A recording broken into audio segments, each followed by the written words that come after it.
This is a Film Stories original podcast. Love this podcast? Support this show through the Acast supporter feature. It's up to you how much you give and there's no regular commitment. Just hit the link in the show description to support now. Explaining football to the friend who's just there for the nachos? Hard. Tailgating from home like a pro with snacks and drinks everyone will love? An easy win.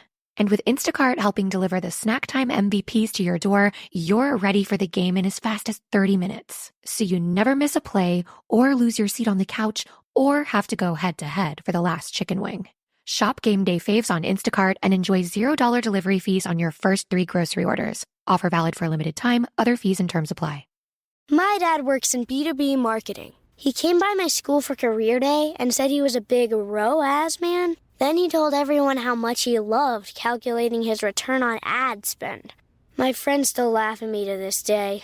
Not everyone gets B2B, but with LinkedIn, you'll be able to reach people who do. Get a $100 credit on your next ad campaign. Go to linkedin.com/results to claim your credit. That's linkedin.com/results. Terms and conditions apply. LinkedIn, the place to be, to be. It took a lifetime to find the person you want to marry. Finding the perfect engagement ring is a lot easier. At BlueNile.com, you can find or design the ring you've always dreamed of with help from Blue Nile's jewelry experts who are on hand 24/7 to answer questions. And the ease and convenience of shopping online. For a limited time, get $50 off your purchase of $500 or more with code LISTEN at BlueNile.com. That's $50 off with code LISTEN at BlueNile.com.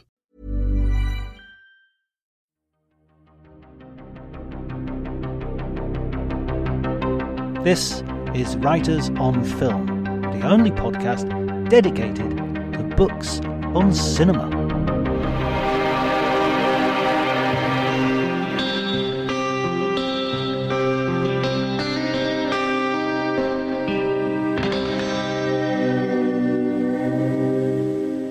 Hello, my name's John Bleasdale. I'm a writer and critic, and today I'm going to be talking to Gabriel Byrne, who I guess really doesn't need any introduction. He's an amazing actor whose films include Defense of the Realm, Miller's Crossing, Gothic, the TV show 000 and In Treatment.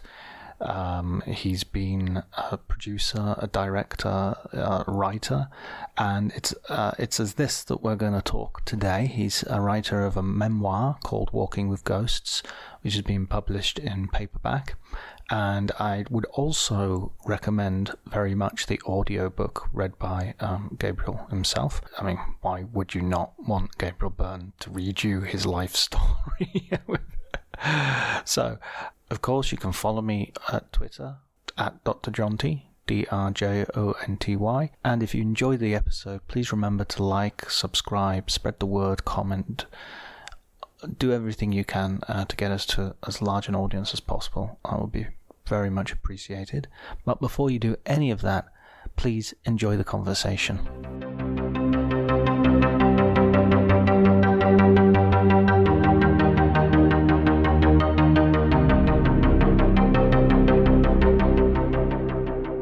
I'm in London and I'm due to go back down to Wales. We're shooting this afternoon. So we filmed up here in London yesterday and we finished the rest of the film down in Newport and Cardiff. So headed down there this afternoon. How does it feel being back in Britain? Do you spend much time in Britain? Not really. I mean, I've worked, here over the last couple of years a bit, but I live mostly now in the States. But it's always interesting to come back. I mean, I lived here in the 80s and I was just remarking to a friend of mine how much duller London was in those times, how much more isolated it felt from the rest of the world. There's a vitality in London now that there was not there before. I mean, I know there's all kinds of issues, but there's definitely more life than there used to be. It was a very rigid, suspicious kind of society, I remember properly. If you came from outside at all, It was very hard to break through that kind of resistance. You were coming through as well at the time when the Troubles were having a big impact on the mainland. Yes, it was not a good time to be Irish, for sure. I felt very conscious about the fact that I wasn't from here. And I have to say that most people were either wanted to ignore what was going on in the north of Ireland or were tolerant about it. But there was always the possibility that you could come up against the wrong people who would let you know what they felt. Yeah, I remember because I grew up in the north, and my mum's Irish. My mum's Yes. family are from Belfast. Rosaline, she's called. So Right. Classic Irish name. And Yes. and yeah, going to school in the 80s, I just remember that. Yeah, it wasn't a great time from that point of view. I loved your book, and I don't want to gush too much, but I actually read it twice, because I read it first time as a book, and then I listened to the audio version as well, because I thought I've got to prepare for the interview, so I thought the audio version would be a good opportunity. But congratulations on the book. It's really great. Thank you. What we do with this podcast as well is I'm concentrating very much on people who write about film, or people who write and are in the world of film. And I think your book is much more than just a simple memoir. I've read a lot of actors' autobiographies, and this feels like it's, if you didn't have a Hollywood career, I would still want to read this book.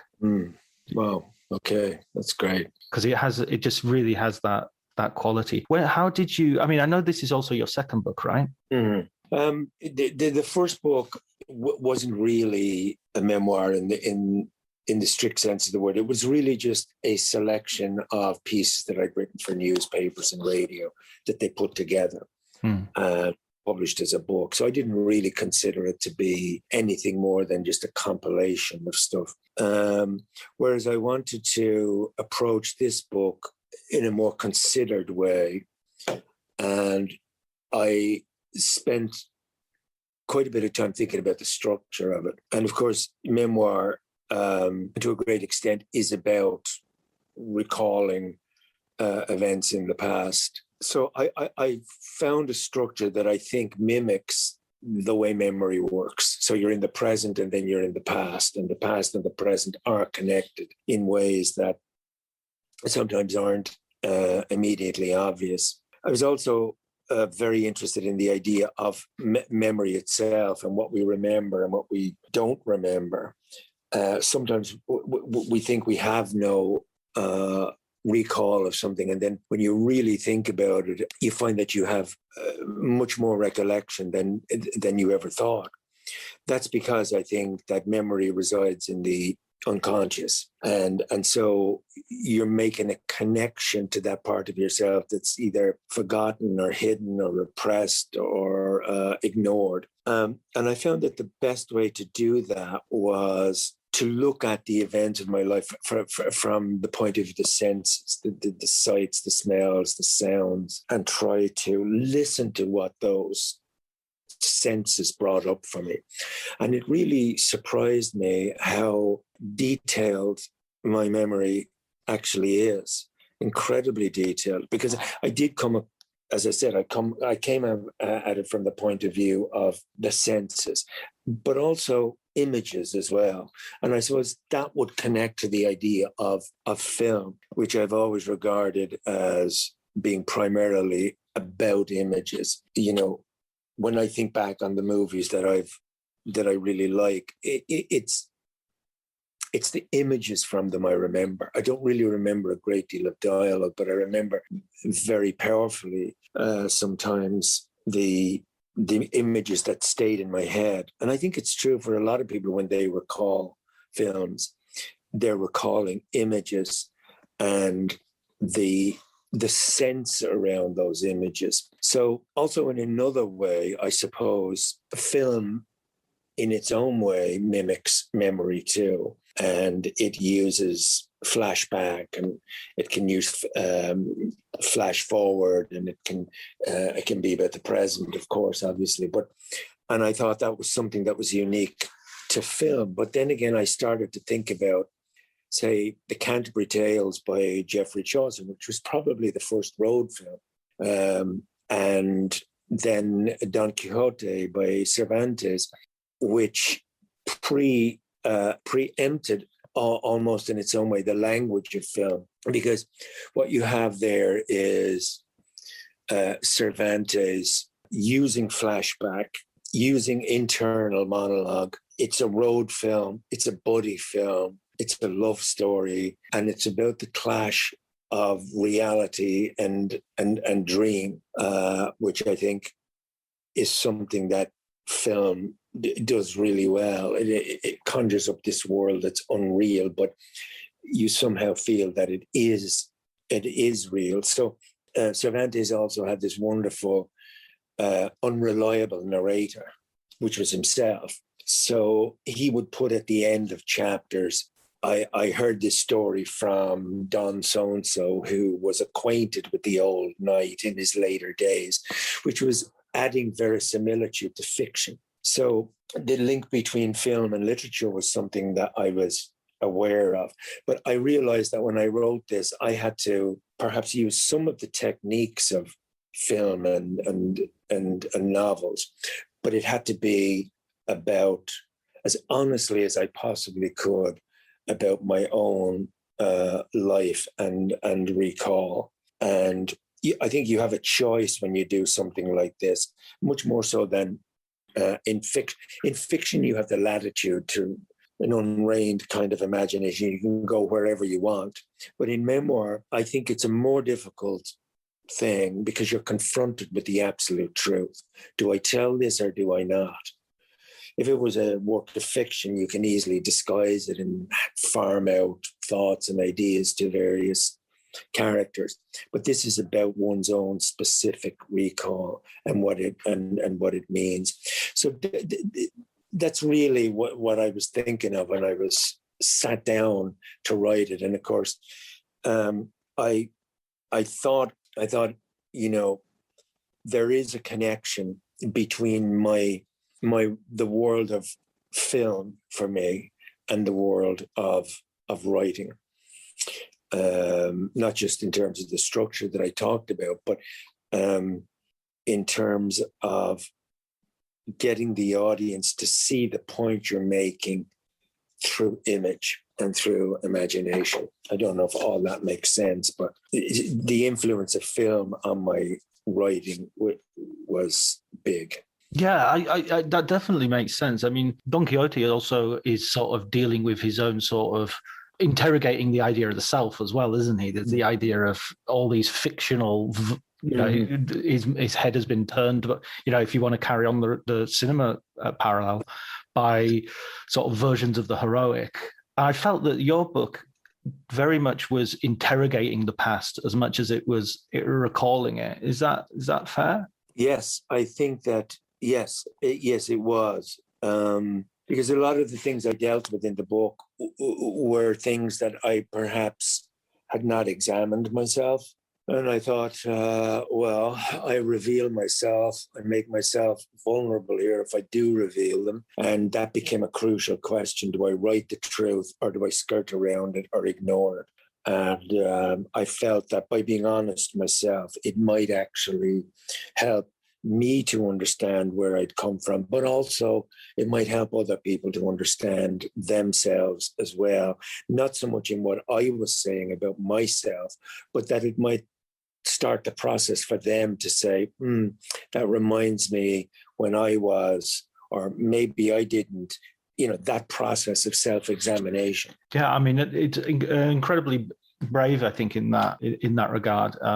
It doesn't pull any punches. I particularly thought the moment where you telephone the priest who was responsible for the abuse is again, it's just that stunning interrogation where you're asking yourself, can I forgive this guy? Can I not? And absolutely amazing. I mean, in fact, when you do when you talked about structure, I was also thinking of like how a lot of the chapters seem to be about sort of like a present day trauma, which then sends you back to sort of examine something in the past. So even if the trauma isn't necessarily related, like there's a scene with the earthquake in Los Angeles, And that sort of sends you back once more, not necessarily to obviously find out what caused the earthquake, but it gives an idea of like, okay, well, the instability of the universe, I guess. Yes, it is about, very much so.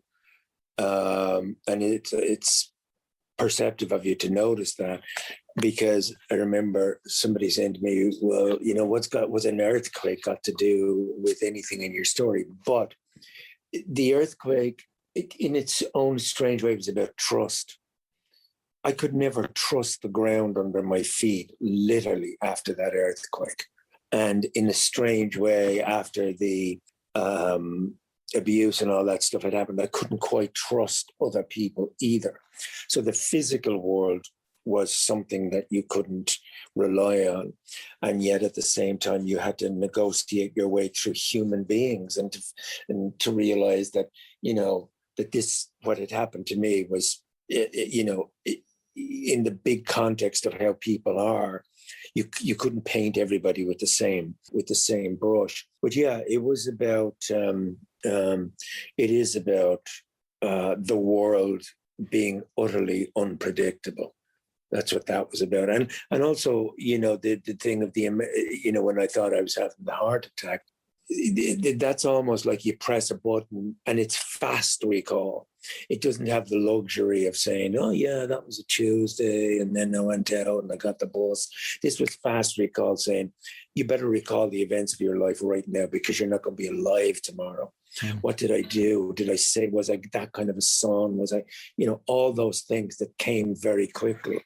And then to realize that it was the man beside me who was dying, who was dead, and not me. And, the themes, I suppose, I was trying to, at this stage of my life, the things that I consider when I think about the past is the notion of time. What is time? And it runs through the book. The whole sub-theme in the book, I think, is about time.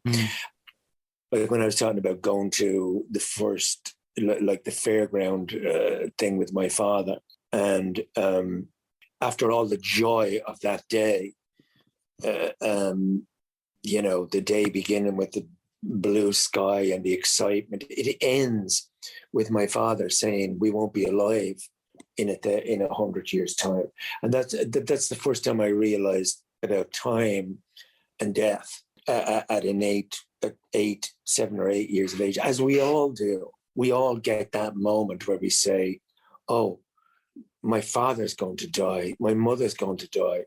And you don't even think about yourself dying, but you think about them dying. And it wasn't that it was a big philosophical, moment on the road to Damascus. It was just like, oh, so that's what's going to happen. So time is something that, for example, when I met Olivier and I didn't know what to say to him, asked him, the stupid question of saying, do you have the time, please? And how he dismissed me and said, buy yourself a watch, which I remember thinking, Jesus Christ, that's harsh, and then thinking, but who am I to be asking Laurence Olivier for the time? And I upbraided myself. But then he went away and he started to think, obviously, about time. What I had said, do you have the time? He took that literally and said, I don't have the time. And I'm getting to the stage of my life where I don't have time. And he came back with that little sonnet, with that note, which meant that, he had taken my foolish question and turned it into a profound question about his own life. And although I was kind of thrilled to get a note back and a sonnet back from Laurence Olivier, I now know what he means because I'm at the same age as he was. So time and mortality and the ghosts of people who have gone, because we all know, we all have ghosts in our lives, whether they're people that we've known and loved, or people on the periphery of our lives, or even landscapes or events. They're all become part of that ghost world. And the ghost and time are, in my head, always connected. because ghosts seem to occupy this timeless world. And so, not to make too heavy weather of it, but they're the things I was thinking of when I was writing the book. Do you think like the actual writing of the book as well is a sort of attempt to sort of control time, sort of reclaim things and put things down, and then the book exists, it exists solidly, independently of you? Yeah, I think there is. I think anybody who attempts anything, artistically, it is an effort to control, or at least come to some kind of terms with time, as you say. I mean, if you make a film, it's there. You've immortalized an experience or a moment in your life. You have a fictional character that you're playing, obviously, but you've also immortalized yourself in a strange way, even though I don't think of it in that way. But like my grandmother was saying to me, when we were watching the films, she'd say, "Look at that man over there crossing the road in the back of the shot. I wonder who he was and where he was going.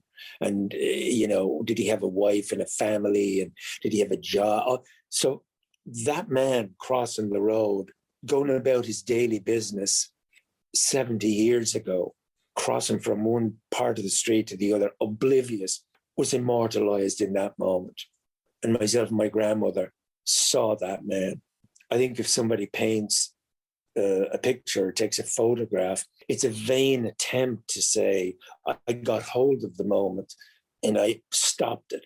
And yet at the same time, how transient it is too. Trying to come to terms with time itself is like trying to empty the ocean with a fork. You can keep doing it, but you're not going to make much of a difference to the ocean. Yeah. Do you ever watch like old films from when you were younger and sort of have a sort of disassociation with yourself, sort of see yourself in that younger version? When I'm watching movies that I saw as a kid? No, well, or your own performances. Oh yeah. I rarely, very, very rarely watch anything I've ever been in. People say, well, but isn't that your job? But I always say to them, have you ever listened to your own voice on tape? And have you ever seen yourself on video?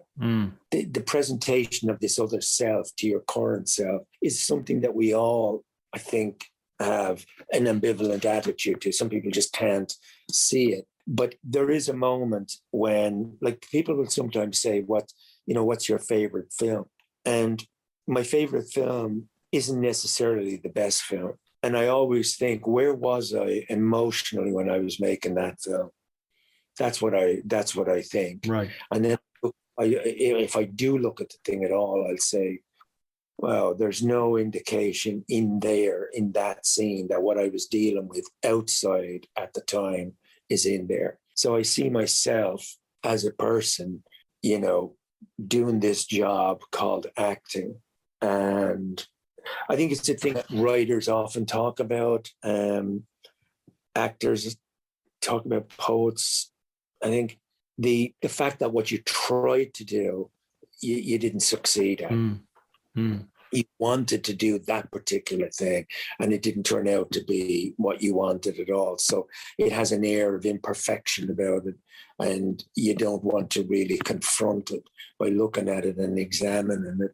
All you can say is, look, I did the best I could at the time. As an actor, I think the difference between writing and acting is that as an actor, you're in control of your own emotions, but you're not in control of the end product. So you've got an editor, you've got a director, you've got, marketing people, you've got so many people who are involved in the final product. If you have a really good director, he can cut a really good film out of performances. But if you have a not good director, or a mediocre or bad director, it doesn't matter what you do, you're going to sink with the ship. Right. It's very, very unusual to hammer out something good out of something that is, handled mediocrely by the director or the editor. But writing allows you to, there's nobody between you and the page. So there's a freedom in that.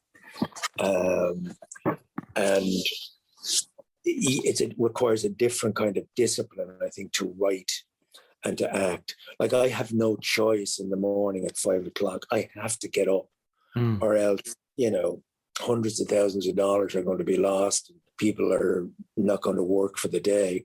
I have to get up. Whereas as a writer, you don't have to get up. You can always say, I won that one. you can say, I'll do it tomorrow, or I'll start in the afternoon, or whatever. So I often think to myself, I wonder how many films I would have made had it been left to me. And I wonder how many books I might have written had it been the other way. They're both difficult to do in their own ways, but the difference between acting and writing is that acting, you're finished in 8 weeks, 10 weeks, you're done and you're on to something else, or you're, not doing anything. Writing, it's brought me into contact with other writers, which is really interesting. And I know. Hey, I'm Ryan Reynolds. At Mint Mobile, we like to do the opposite of what Big Wireless does. They charge you a lot. We charge you a little. So naturally, when they announced they'd be raising their prices due to inflation, we decided to deflate our prices due to not hating you. That's right. We're cutting the price of Mint Unlimited from $30 a month to just $15 a month. Give it a try at mintmobile.com/switch. $45 upfront payment equivalent to $15 per month. New customers on first 3-month plan only. Taxes and fees extra. Speed slower above 40 gigabytes. See details. A little self-care can go a long way, especially amidst the hustle and bustle of the holidays. That's where Vegamore comes in. Trusted by millions, Vegamore is all about giving your hair the love and care it deserves. With their vegan and cruelty-free formulas, you can nourish and revitalize your strands while indulging in some much-needed pampering. Because let's face it, who couldn't use a bit more me time this time of year? Go to vegamore.com/ACAST, code ACAST. That's VEGAMOUR.com/ACAST, code ACAST.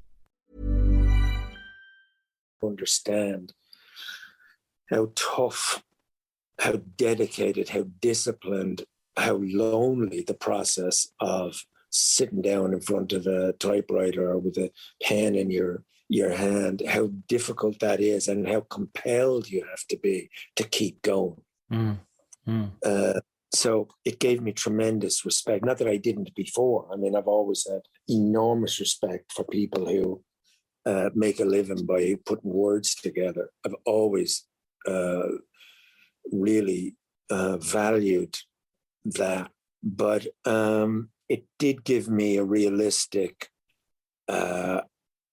appreciation of what it would be like, say to be a journalist who they say to you, okay, in 2 weeks' time you have to have this copy in, and you've got to put it together and hammer it into shape and so forth, and you're working to a deadline. And as a writer, you're doing the same thing. There's certainly no real glamour in it from what I could see. I think there's a certain kind of compulsion to do it, and there's a certain satisfaction in completing it. But as Agnes de Mille said to what's her name, Agnes de Mille, to forget who the other woman was, the dancer. She said, it's a great quote. She said, for the artist, there is no satisfaction anywhere at any time, only a kind of queer, divine dissatisfaction that keeps us marching ahead of all the rest. Do not ask whether what you do is good or bad. It is not your job to determine that. Do it, because if you don't do it, the world will not have it. That's excellent. That's excellent. Yes. Yeah. No. I mean, how long did it take you? If this was it a compulsion that you had to get out quite quickly, or was it something a project that took years? I think, like everybody else, the past is always there. Like even in our brief conversation here, you talked about your mother's name, Rosaline, and I immediately thought, of the poem by James Clarence Mangan, "Oh, my dark Rosaline, do not sigh, do not weep." But there's the past right there in our conversation. You said the troubles. That's the past. It's always there, ready to appear. And so, yeah, getting that down. Like if I sat down and I said to somebody, here, let me tell you the story of my life, they'd be saying, Jesus Christ, how can I get out of here without offending this bloke? Do you know what I mean? Whereas if you write it down and put it between covers, people say, oh, I'll read that. There is that thing that we all have to scratch our names on the tree, like the tree at Cool Park, where they all carve their names into the wood. You know, it's a bit like graffiti on the wall. It's Kilroy was here. Yeah. You know, it's a version of that. It's like the funeral director that you quote in the book as well, of talking about the dates and the dash between the dates on the gravestone. Right. That's your life. I thought that was an amazing quotation. That's amazing. Yes, that is your life. And so we all have our own story, and all our stories are extraordinary. There's no such thing as an ordinary story, and there's no such thing as an ordinary person. Everybody's story is extraordinary. And so I never thought my own story was extraordinary. And then I started to think about it, and I thought, you know what? It is a kind of a strange journey to go from rural Ireland in the 50s and early 60s to England at 11 to become a priest, to then become a plumber, and, you know, all these things, and then to find myself in Hollywood. I mean, like if somebody said this is going to be your life, I would have said, no, that can never be my life. I'm just a very ordinary kid from a working class background in Dublin, and I'll grow up to be like my father, and I'll put my wages on the mantelpiece, and my wife will give me back the money for my pint and my cigarettes, and I'll go to football matches, and, you know, I'll sit in the pub with my friends, and that's the life I saw for myself. There was nobody who came along and said, you know, maybe you should think about something else. I never had any mentors or adults. I was just thinking that this morning, that the mistakes that I made, like there's something poignant in a way about the kind of efforts that you make as a young person to try to get your balance in life. And I was thinking to myself this morning, I remember being in Spain when I was living in Spain, and I got this book by an Irish writer, and it was summertime, and it was the northwest of Spain. So I was living, very few tourists there, but the beach was absolutely beautiful. I used to go there every day. And I forced myself to read this unreadable novel from beginning to end, and thought, Jesus Christ, reading is a really boring thing to be doing, and books are really boring. I wish somebody had said, no, read that book. Here, this is a good book to read. Nobody ever gave me that kind of direction. And the mistakes I made were my own, and the path that I took was my own. And I have no idea why I took that path. Do you think maybe it's because you don't have an older sibling, do you? No. Because, I mean, I had an older brother, and it's not like we necessarily agreed with stuff, but you sort of had something to kick against. You had something, well, I don't like that, and so there was always this influence of someone else who was, you know, a couple of years older than me, listening to different music, listening to reading, you know, maybe that sort of, if you miss that, I don't know. I should ask my older brother as well if he misses having an older brother, I guess. Good question. A good question for him, for sure. I don't know. There was an idea that certainly at that time in Ireland that, first of all, you didn't get above yourself. Secondly, that you weren't entitled to speak your mind about anything. You were told what to do, when to do it, but you were never told why you had to do it. There didn't seem to be any reason to do anything. You just did it. So I'm glad in a way that I had that thing that made me want to push through. Maybe that book now in retrospect is a kind of a metaphor for something, of reading something unreadable to come say, well, I've got to find better books than this to read, and I've got to find better experiences than just being, you know, waiting for the bus on winter mornings, going to work as a plumber in the rain and getting on the bus where everybody smoked. And there was obviously some kind of dissatisfaction about the inevitability of that kind of a life. But I lived in the theaters and I lived in the cinema. And I think that's what gave me my understanding of another world even though I understood that that world was imaginary. But I remember I'd come out of the cinema and I would desperately want to bring what I had experienced in the film out into the streets. But you could never do it because you were outside in the streets of Dublin and you had just been robbing a bank in San Francisco with James Coburn. Yeah. Yeah, I always loved the thing when I used to remember coming out of I loved going to sort of an late afternoon screening because I loved coming out of the cinema and it being night and sort of being surprised by it. But like, whoa, yes. What happened in the day? You know? Yes. It's I don't know if people experience that anymore. Well, they certainly haven't in the last couple of years. But this idea of you leave the real world behind at, say, 2:00 in the afternoon, and you go into this dark room, and you are transported to somewhere way beyond the place you've just left, and you are bound up in this imaginary world, which becomes in its own way more real than imaginary, and then you come out and you're confronted by buses and cars. People shouting, and it's Dublin, and it's raining, and you think, Christ, I wish it could be. I wish I could meet somebody like that girl that was just in that film, because they used to call it the Dream Palace. I don't know who invented that expression, but the idea that they would call it a palace, and it was the architecture of the cinema as well. It gave an importance to what was being shown there, a bit like a church in a way. The church had to put up a building that reflected the nobility of its aims, and the cinema did something the same. And the end results, I certainly don't remember being transported in a church in the same way as I was transported in a cinema. So it was easy to see in a weird way what was going to win out.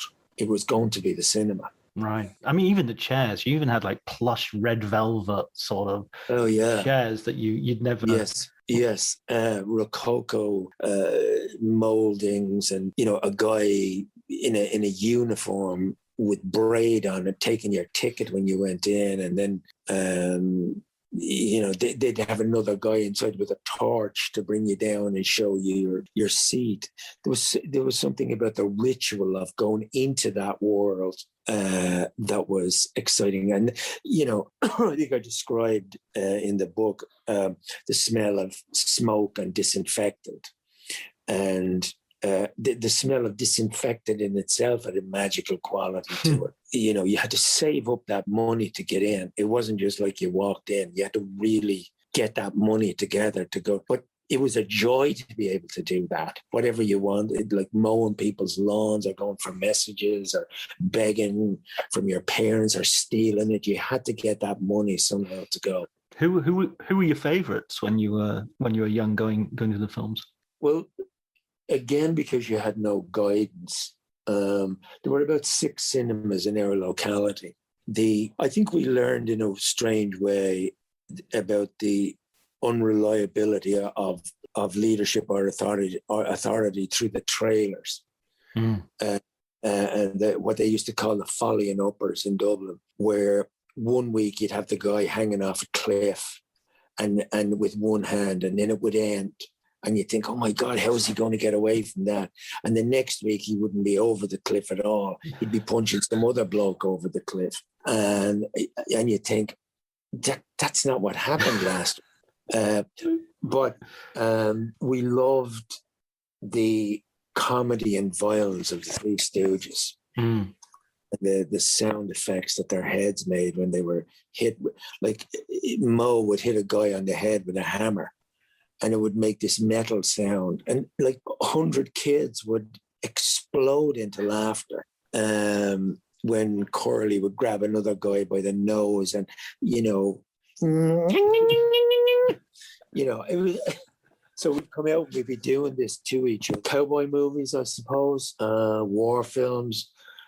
The only things we couldn't tolerate were love stories. Yuck. Who wants them? Who wants them? Kissing and, where we'd all shout together at the same time. skip. Where we knew that word from. But so, yeah, color, the magic of cinema color. The heightened color of the world was like skies were bluer, trees were greener, people were taller. It was music played behind people when they said things.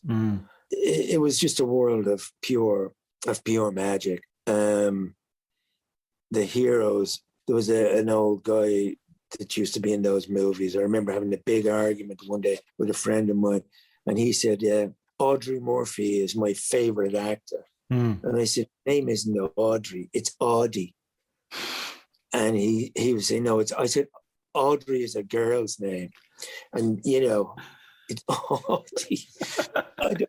I don't think I've mentioned Audie Murphy for 50 years, but there you go.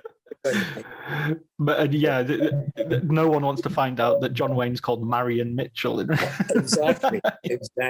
Must have been a thing about cowboys in those days. Yeah, they hover up their feminine pasts. Yeah. But then you go, I mean, that's what I really, there's a phrase that you use in the book as well, where you talk about the theatre of the streets, the voices. And this is one of the reasons I loved listening to the audiobook as well as reading it in the text, is you really have an ear for those voices. There are so many phrases, and a lot of the funny. I mean, I was laughing again. Half of my family's Irish, so yes, I recognized a lot of those cadences and phrases, and just the imagery that goes with it. Yes, was that very? I imagine that was kind of very easy to recall because it's sort of built to be remembered. Yeah, I mean those characters like. Titus the liar only died about like 20 years ago. And to the day he died, he was still lying. And it was like people would just provoke him into lies. They'd say something like, oh, anybody who's ever played for Ireland at Daly Mill Park would know about, don't talk to me about playing for Ireland. Sure, wasn't it? And they just, like, he also used to tell this story about like how he had a little bit of a bald patch on the side of his head, and say, how'd you get that bald patch, Titus? He'd say, submarine. And he'd never been outside Dublin. But you could sit and listen to this guy all day because he was a master of bullshit and lying and making up things. Well, he was easy to channel. But when I thought about the neighbours, for example, the woman with the false teeth and the elasticated stockings leaning over her gate, and the woman who had the Hoover and would leave the door open so that people would hear opera coming out of her hallway. And then she had her art on the wall just over the new telephone that was locked, that nobody could ever use. Her art was the crying boy, with the big tear on him. We all thought, oh. And then all the other women would be saying, yeah, her and her Hoover, out Hoover. And then, of course, when the salesman came to my mother's house, she wanted the Hoover and she wanted the curtains, just like Mrs. Kelly. But those characters were not difficult to, and yet they all have a universality about them. And I thought, Jesus, I've known Mrs. Kelly all my life. Those kinds of people that are, they mightn't be bragging about their Hoover, but they'd be saying things like, I decided to get a Daimler, because they run like, and you think, that's Kelly bragging about, her Hoover. And I was once in a conversation with three very, very, very world famous actors who were having a conversation about what was the best jet to buy. And I just thought to myself, they'd get on well with Mrs. Kelly. and they get on well with Titus as well, because he'd say, jet, don't talk to me about jets. Yeah, absolutely. I've got three. Yeah. There's a guy in my village. I live in Italy, and this tiny village, and there's this old guy whose nickname is Methuselah. Everybody has a nickname, but his nickname is Methuselah because if he did everything that he said he did, he'd have to be as old as Methuselah. Right. Yeah, but those people are a gift. Yeah. They're an absolute gift, because no television can compare with these people who they're just walking, living, breathing, ever-present characters. And they're everywhere, and they're in every street. Like, they're in your village in Italy. They're in this hotel that I'm staying in.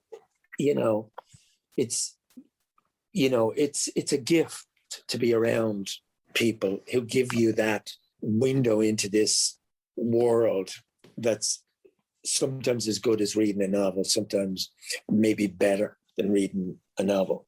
But so that's basically it, I think. Are you planning on writing anything else? Have you got any other writing projects? Well, I was looking at an interview with Stephen King the other day, and he said something very interesting. He said, look, make a pot of tea, try to get 6 pages in a day. Don't try to plot your story. Let the story take you where it goes. Be open to where you're being led. And a good idea sticks around. And I thought that was interesting, because I have an idea that's sticking around that won't go away, and that I keep thinking, that would be a nice moment. Yeah, that would be a good thing to add there. And it's a novel about something that I've experienced myself, but it's a novel about immigration and what it means to be not from the place that you're in, and how that affects your spirit. The idea of being an exile or an emigrant or an immigrant, and of having a past life there somewhere. And one of the areas that I feel has not been documented terribly well, but I think contains great richness, is the world of immigration into Britain in the 60s. Those people who came from Ireland in search of a better life, and how they took their identity with them. In fact, in many cases, never lost that identity at all. Whereas Irish, the day they died is the day they came. But what it was like, for example, the character that I'm thinking about is a guy who's worked on the land, as a great many Irish people did, literally digging in the ground for stuff and on a farm, and then is in a tunnel, in London, to go from the sky to being in concrete. Me seems, it's just an idea that I'm toying with, immigration and exile, which I think is still very pertinent to the world we're living in today. Yeah, my granddad came over from Belfast, and he worked in London at the fire brigade during the Blitz. And then I think it was very traumatic, and he came back to Belfast, and they said, okay, you can go to Liverpool or you can go to Barrow-in-Furness. And he thought, well, I've never heard of Barrow-in-Furness, so neither has Hitler, so I'll go there. And when he arrived, the day he arrived, there was the first and last bombing of Barrow-in-Furness by the Germans. So it's just like, bloody hell, you can't get away from the bastards. It was... And then his brother won the lottery to go to Canada, and the lottery was just like a one-way ticket. It was just like, off you go, you're out there. It's kind of just a way of getting rid of the poor, basically. Yes, they did the same to Australia, the £10 assisted package. Well, listen, I have to go and get this train back down to Wales. I hope I gave you enough to... Oh, that's absolutely wonderful. Thank you very much, Gabriel. I really, really appreciate it. Thank you so much, John. It was lovely talking to you. And sorry I have to jump off so quickly, but I see the car down there waiting for me. But yes, it was lovely to talk to you. And thank you for reading the book. And thank you for your considered reaction to it. It does mean a lot when somebody reads the book and gets it, Yeah. So thank you. Thank you, Gabriel. And be in touch soon.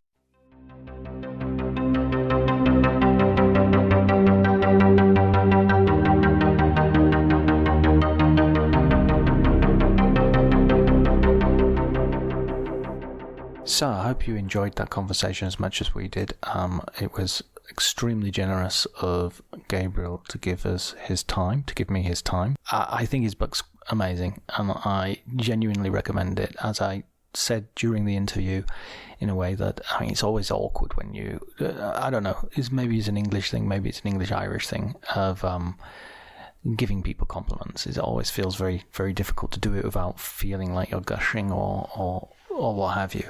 But his book is genuinely good piece of writing. He's not the first actor to write something of literary merit. You know, there is a long tradition of actor writers, from Dirk Bogarde, Richard Burton, an amazing writer who was one of Gabriel's first co-stars in the TV series Wagner. So his book really does stand up to that kind of comparison. I would advise everybody to get it. Thanks go to Elliot Atkins for doing the music, Ali Harwood for helping out with the artwork, and thanks to everybody for listening. Until the next episode, please take care.